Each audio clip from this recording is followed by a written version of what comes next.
Hi everyone, कैसे हैं आप लोग। सो गाइस, ये वीडियो स्पेशली उन सभी बच्चों के लिए जिनका अभी अभी रिजल्ट आया और उनका CAFM इन ग्रुप 1 या CMSL इन ग्रुप 2 किसी वजह से वो पेपर क्लियर नहीं हुआ।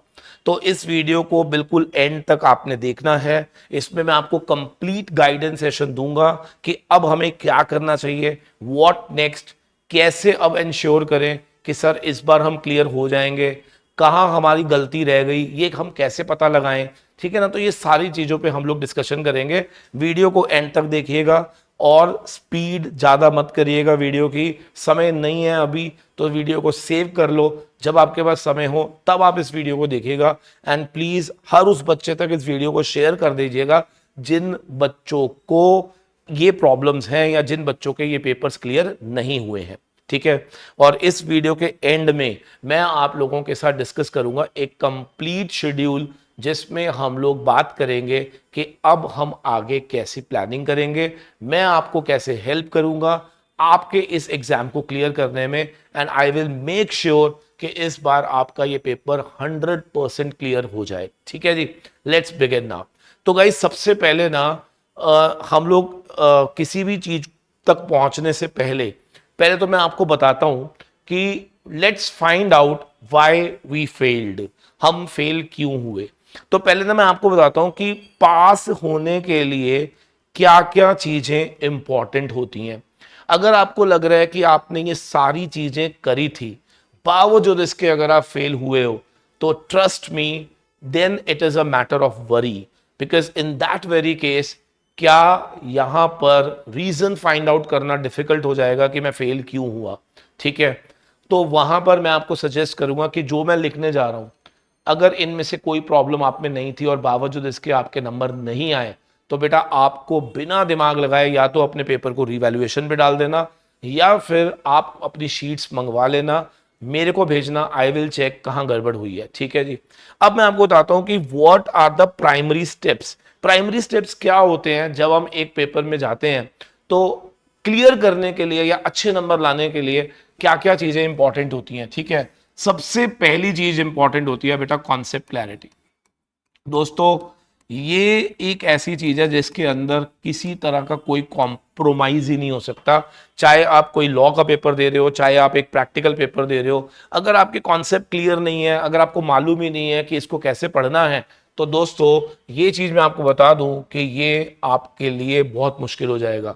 तो सबसे पहली जो प्रीलिमिनरी फैक्टर होता है वो होता है कॉन्सेप्ट क्लैरिटी। तो आपको इंश्योर करना है कि क्या आपके कॉन्सेप्ट्स क्लियर थे या आपके कॉन्सेप्ट्स क्लियर नहीं थे। तो दोस्तों, अगर आपके कॉन्सेप्ट क्लियर नहीं थे तो मैं आपको बता दूं, फिर उस पर्टिकुलर केस में पेपर निकलना of course next to impossible था। दूसरा वेरी इंपॉर्टेंट होता है, अगर मेरे कॉन्सेप्ट क्लियर थे, क्या मैंने रिवाइज करा था प्रॉपर। जब मैं यहाँ पे रिवीजन का बोलता हूं ना, तो रिवीजन का मतलब कम से कम 2 रिवीजन होता है।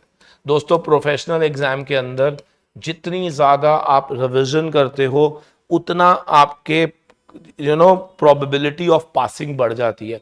तो आप चेक करो कि क्या आपने 2 बार प्रॉपरली रिवाइज करा था, क्या आपने सभी क्वेश्चंस को अच्छे से 2 बार पढ़ा था, क्या आपने इनफ प्रैक्टिस करी थी अलग अलग क्वेश्चंस की कि आप एग्जाम में अपीयर कर सको। ऐसे ही सिक्योरिटी लॉ में क्या आपने स्कैनर के सारे क्वेश्चंस पढ़े थे, क्या आपने लॉ को थॉरली समझ के पढ़ा था। तो ये सारी चीजें आपको पहले अपने आप से क्वेश्चन पूछनी है।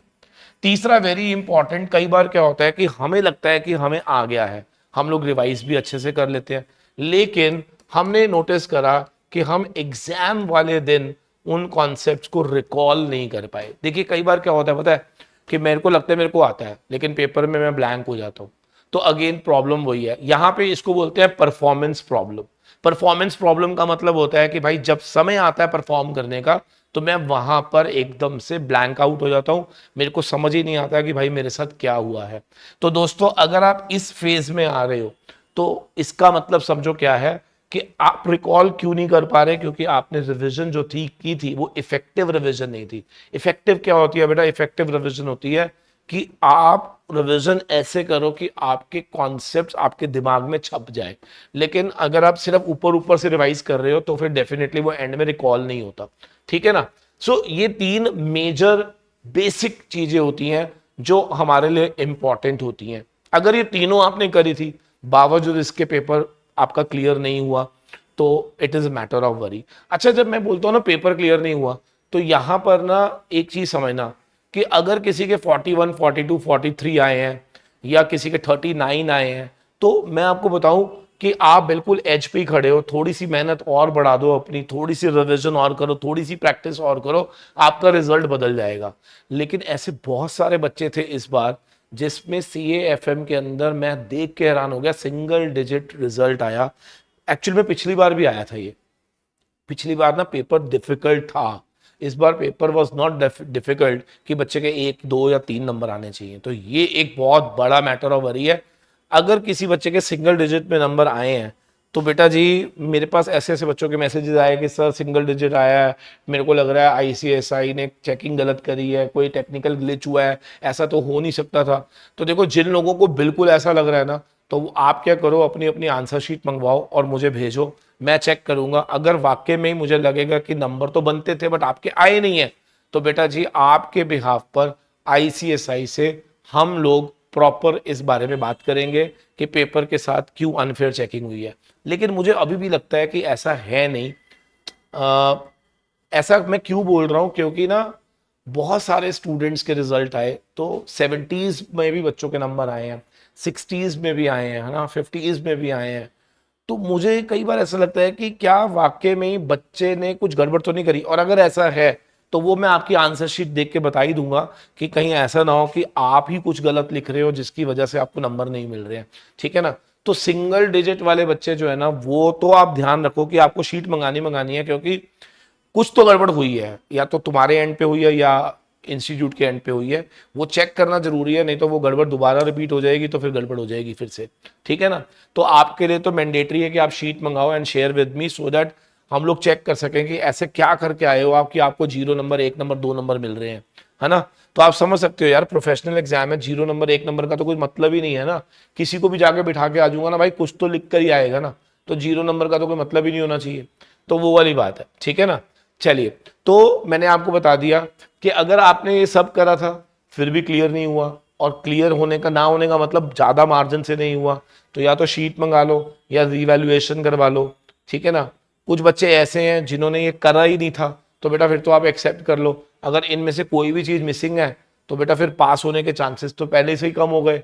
तो फिर आप एक्सेप्ट करो कि हाँ ये गड़बड़ थी, और डेफिनेटली इस बार मैं उसको इंप्रूव करूंगा, ठीक है ना। एंड वेरी इंपॉर्टेंट इसके अंदर एक पॉइंट और था, दैट इज टेस्ट। हम लोगों ने इतने सारे टेस्ट कंडक्ट करे थे, इतने सारे टेस्ट कंडक्ट करे थे, है ना। उसके अंदर हमने देखा कि भैया पहले टेस्ट में बहुत सारे बच्चों ने पार्टिसिपेट करा, सेकंड में सीधा ही आधे हो गए, फिर 25% रह गए, फिर 2% रह गए। तो यार एक बात बताओ ना, अगर आप लोग इन सब चीज़ों को सीरियसली नहीं लोगे तो रिजल्ट तो ऐसे ही आएगा। तो आपको समझना पड़ेगा, ये सारे फैक्टर आपके लिए बहुत इंपॉर्टेंट है, बहुत रेलिवेंट है। Don't play with your life, don't play with your crucial time. I am telling you, जो बच्चे पढ़कर नहीं गए या इनमें से कोई भी गड़बड़ करी है, आप सभी से रिक्वेस्ट है, do all these things on a very serious note and then only this paper will be clear, ठीक है कि नहीं। चलो अब आ जाते हैं बेटा नेक्स्ट पार्ट पे। नेक्स्ट पार्ट है कि सर अब क्या करना चाहिए, because it is very difficult कि हम लोगों को दोबारा से पढ़ना बहुत मुश्किल लग रहा है।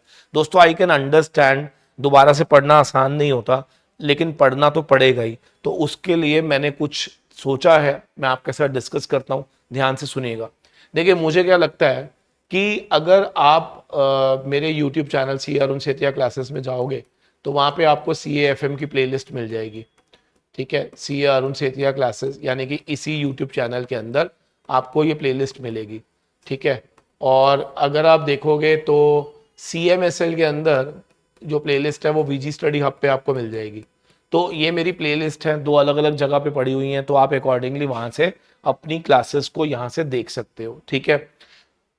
जो चैप्टर आप लिखोगे ना वो चैप्टर आपको मिल जाएगा, ठीक है। और अब आ जाते हैं how what we will do now.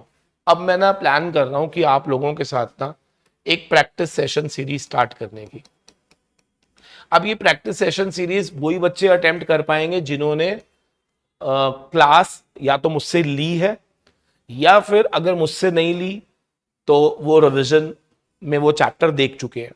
Because यहां पर मैं आपसे डाउट्स लूंगा, I take doubts from you, आप मुझे अपने डाउट्स दीजिएगा, मैं वो डाउट सेशन प्रॉपर कंडक्ट करूंगा, 3-3, 4-4 घंटे के डाउट सेशन लूंगा मैं, जिसमें आई विल इंश्योर कि आप लोगों का अब इनफ से इनफ प्रैक्टिस में करा सकूं। ठीक है, ऐसी सिक्योरिटी लॉस के अंदर भी मैं आपको चैप्टर्स दूंगा, आपको वो चैप्टर थॉरली पहले पढ़ना है, खुद से रिवाइज करना है, उसके बाद मैं आपके डाउट्स लूंगा एंड देन उसके बाद हम चैप्टर का रख देंगे टेस्ट।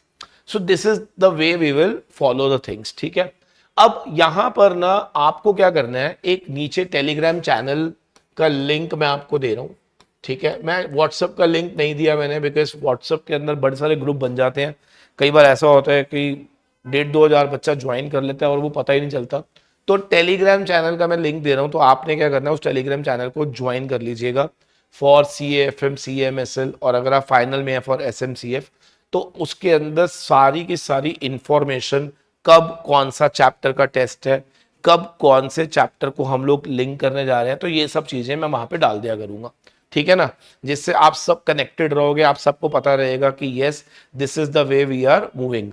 ठीक है, तो ये इस तरीके से हम लोग मूव ऑन करेंगे, और ये सारी चीजें मैं स्टार्ट करने जा रहा हूं with the coming Sunday only. तो संडे से ही मैं ये सीरीज स्टार्ट करने जा रहा हूं। ठीक है, इसका आप पहले ज्वाइन कर लीजिए। ठीक है, और उसके बाद धीरे धीरे हम लोग इसके अंदर आपको अपडेट करते रहेंगे कि कौन कौन से चैप्टर आपको पढ़ना है, कैसे पढ़ना है, और उसकी रिवीजन क्लास के बाद practice session, question answer, extra questions, theory कहां से करनी है, सब कुछ मैं बताऊंगा, आप बिल्कुल निश्चिंत रहिए। ठीक है, और जिन बच्चों को लगता है कि सर हमारे तो कॉन्सेप्ट ही बहुत वीक है, तो सर हमें तो आपकी क्लासेस ही बाय करनी है, तो आप हमें बता दीजिए कि हमें रीअपियरिंग स्टूडेंट के लिए कुछ स्पेशल डिस्काउंट में कैसे मिलेंगी। तो बेटा जी, इसी वीडियो के डिस्क्रिप्शन बॉक्स में आपको एक गूगल फॉर्म का लिंक मिलेगा, उस गूगल फॉर्म को भर दीजिएगा, और आपको 28 अगस्त तक कोई भी सब्जेक्ट दिसंबर वैलिडिटी के साथ विद ई बुक्स आप अवेल कर सकते हो, जस्ट फॉर ₹2499। कोई भी सब्जेक्ट आपको CAFM CMSL tax loss company law कोई भी सब्जेक्ट चाहिए विद ई बुक्स 2499 में आप ले सकते हो। कंटेंट इतना जबरदस्त कंटेंट है, मजा आ जाएगा आपको, आपको खुद पता चल जाएगा कि आप फेल क्यों हो रहे थे। कई बच्चे ऐसे भी हैं जिन्होंने क्लासेस कहीं और से लिया, हमारा खाली प्लेलिस्ट से वीडियोस देखी, फिर भी कुछ कमियां उनको दिखी, क्योंकि ऑफ कोर्स जब कोई कंटेंट हमारा 200-250 घंटे का है और यूट्यूब के ऊपर 50-60 घंटे का है, तो उसमें कंटेंट में बहुत डिफरेंस होता है। रूटीन क्लासेस के अंदर डेफिनेटली हर चैप्टर से रिलेटेड बहुत सारे क्वेश्चंस, बहुत सारे प्रैक्टिस, बहुत सारी डेरिवेशंस होती हैं, जो यूट्यूब पे ऑफ कोर्स आपको भी मालूम है पॉसिबल नहीं हो पाती। ठीक है, तो अगर आपको लगता है कि कमियां थी आपके अर्लियर लेक्चर्स में, या मे बी आपके कॉन्सेप्ट क्लियर नहीं है, तो आप इन सब इस कोर्स को सब्सक्राइब कर सकते हो। बाकी टेलीग्राम चैनल को आप ज्वाइन कर लेना, जो भी आगे की डिटेल होगी वो मैं आपको अपडेट करता रहूंगा। And stay tuned and trust me, इस बार हम इसको निकालेंगे ही निकालेंगे, दैट इज फॉर श्योर। मिलते हैं बहुत जल्द। संडे को मैंने प्लान करा हुआ है, उससे पहले ही मैं टेलीग्राम चैनल में आपको चैप्टर का शेड्यूल वगैरह सब कुछ दे दूंगा, ताकि हम लोग जब संडे को प्रैक्टिस सेशन में मिलें तो हमें पता हो कि हमें क्या करना है। ठीक है जी, चलो thank you very much, good bye to everyone, God bless you all. घबराना नहीं बिल्कुल भी, ठीक है, घबराने की जरूरत नहीं है, 2-2.5 महीने की बात है भाई, फिर पेपर आ रहे हैं, और इस बार और बढ़िया तरीके से मेहनत करेंगे, और देखना इस बार और बढ़िया तरीके से नंबर लेकर आएंगे। ठीक है जी, thank you very much, bye bye to everyone, God bless you.